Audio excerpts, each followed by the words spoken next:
नमस्कार मित्रांनो, स्वागत आहे तुमचं आमच्या चॅनल वेदविधी वास्तूवर। आज आपण मार्गशीर्ष महिन्याच्या गुरुवार व्रताचा आणि महालक्ष्मी पूजनाचा संपूर्ण विधी जाणून घेणार आहोत। या पवित्र महिन्यात हे व्रत का, कसे आणि कोणत्या लाभांसाठी पाळले जाते हे आपण समजून घेऊया। तर सर्वात प्रथम मार्गशीर्ष महिन्याचे महत्त्व।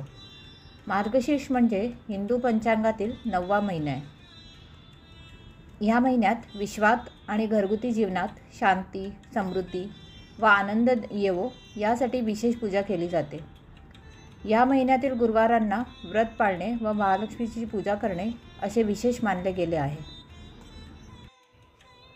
आता आपण जाणून घेऊया श्री महालक्ष्मी व्रत करणाऱ्यांसाठी मार्गदर्शन। हे व्रत सुख, शांती, धनसंपत्ती व श्री लक्ष्मीची कृपा मिळण्यासाठी करावयाचे आहे।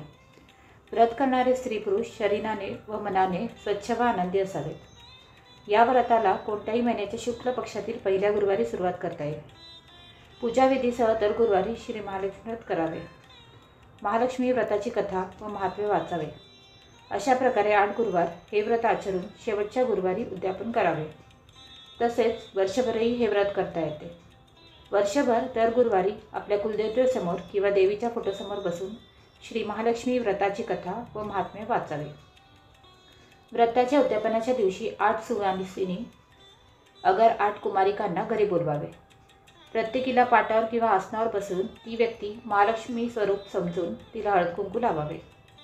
पूजा व आरती संपल्यावर प्रसाद म्हणून फळ व या पोथीची एक प्रत प्रत्येकीला द्यावी व नमस्कार करावा। हेच या व्रताचे उद्यापन। पुरुषांनाही हे व्रत करता येईल।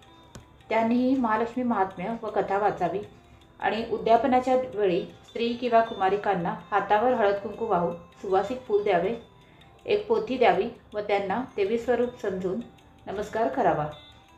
व्रताच्या दिवशी उपवास करावा। केळी, फळे, दूध घेता येईल। उपाशी मात्र राहू नये। रात्री गोड जेवण करून देवीला नैवेद्य दाखवून कुटुंबियांसह भोजन घ्यावे। हे व्रत पद्मपुराणात संसारी माणसासाठी सांगितले आहे। जोडप्याने हे व्रत करता येते। निरनिराळ्या कारणांनी स्त्री किंवा पुरुष यांना हे व्रत करताना अडचण येते, तेव्हा त्यांनी दुसऱ्याकडून पूजा करून घ्यावी। उपवास मात्र स्वतः करावा। तो गुरुवार मोजण्यात घेऊ नये। इतर कोणतेही उपवास असताना हे गुरुवार व्रत आले तरी हे व्रत करण्यास हरकत नाही। रात्री पूजा करायला हरकत नाही। वाटल्यास रात्री जेवू नये। ज्यांना हे व्रत दिवसा करता येत नसेल त्यांना रात्री करता येईल। फक्त दिवसा भोजन करू नये। महालक्ष्मीच्या पोथी वाचनाचा लाभ शेजारी, नातेवाईक व इतरांस द्यावा। महात्म्य वाचताना एकाग्रता व शांतता असावी। पोथी वाचण्याच्या वेळी गुप्त स्वरूपात महालक्ष्मीचे अस्तित्व जाणवेल। शांतता व मनाची एकाग्रता असणाऱ्यांना सुवासही जाणवेल।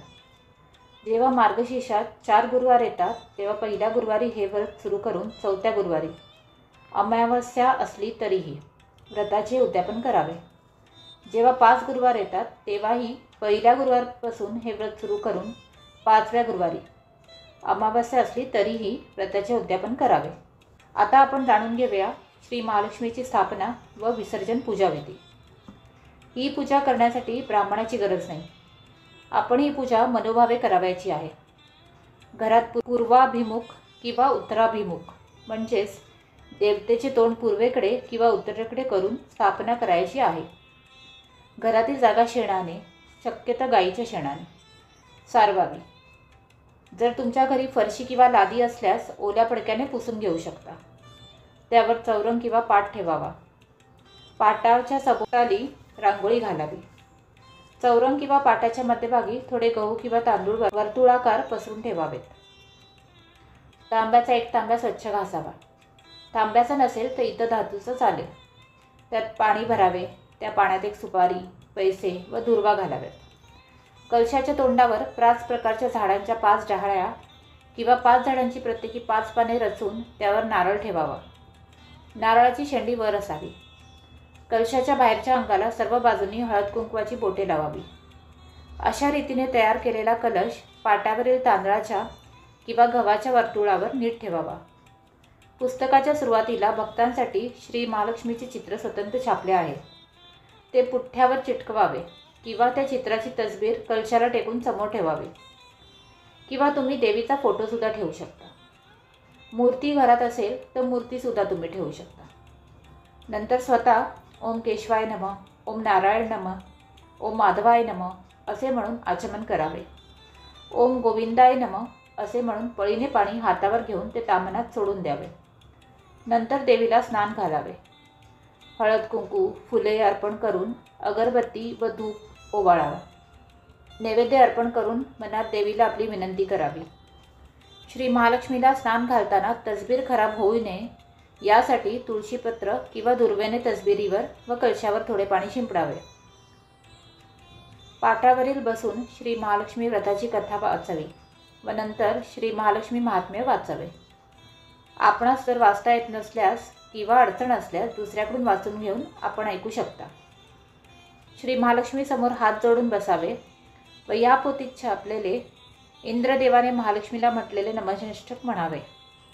हे अष्टक म्हणण्यापूर्वी मनात देवीला आपली इच्छा सांगून ती पुरी करण्याची विनंती करावी। नंतर आरती म्हणून निरांजन ओवाळावे। नंतर साष्टांग नमस्कार घालावा। रात्री परत लक्ष्मीची पूजा करून गोड पदार्थाचा महानैवेद्य देवीला दाखवावा।